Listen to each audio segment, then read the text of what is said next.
asalaamaaleykum wa rahmatullah mbokk yi li ñu dajale tey mooy joxe woon suñu position ñun FC 25 ci waxtaan bi nga xam ne njiitu réew mi Macky Sall amooloon na ko démb ak ay taskatu xibaar li ñuy ñaawlu nag mooy dafa am benn décision bu conseil constitutionnel jëloon le 15 février mooy la décision 1C moom mu jógee ci décision boobu le 16 mu ne dégg na li conseil constitutionnel wax li ñu doon xaar moo doon mu tontu ne dinañ woo candidat yi ndax ñun defoon nañ communiqué pour wax ni ci wàllu jongante yi ñu jëm bu dee am na ku njiitu réew mi war a waxal wala ñi nga xam ne ñooy ŋànk mbirum ay jongante yi ñu jëm ñooñu bu ñuy war a waxtaan collectif candidat yi la ñu war a waxee donc ñu doon xaar donc mu tontu ci yàlla def na nag ñu ngi toll presque ci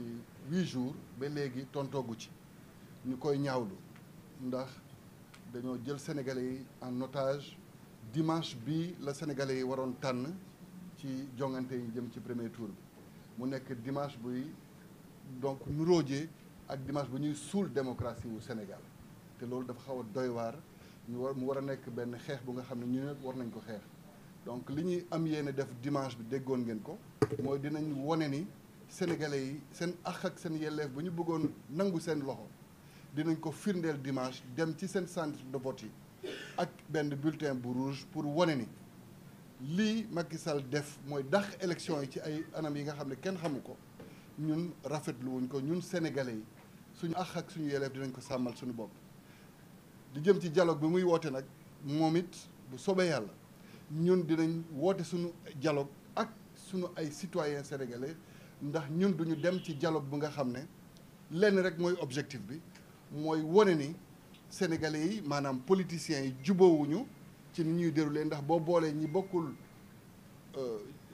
objectif naturellement ay désaccord ngay am donc ñu koy ñaawlu li ñu bëgg nag mooy njiitu réew mi xam ni ko sartu réew mi mayee ay sañ-sañ noonu la mayee assemblée nationale sañ-sañ noonu la mayee magistrature sañ-sañ te donc conseil constitutionnel bi nga xam ne moom mooy atte ci mbirum élection c'est le juge des élections moom moo ko ne doxalal ni mu waree avant le 2 avril selon le considérant 14 pour que jongante yi am donc ñun ñu ngi koy wax ni lii moo ko desee ci digganteem ak sénégalais yi mu sàmm ko pour jàmm réew mi ndax jàmm réew mi du mbiru politicien mbiru ay institution la mbiru ay compétition yi nga xam ne dina indi respiration buy tax ba jàmm am ci réew mi donc mesdames et messieurs le collectif FC 25 qui vous a invité aujourd'hui à ce point de presse vient réagir à l'entretien que le président de la République a accordé à la presse hier. Lequel entretien nous a tous laissés déçus parce que nous attendions que le président de la République dise dans quelles conditions la décision 1C du Conseil constitutionnel du 15 février devait être appliquée. Malheureusement, contrairement à sa lettre du 16 où il disait prendre acte de cette décision, nous voyons qu'il ouvre d'autres brèches. Il lui était demandé dans cette décision, au plus vite,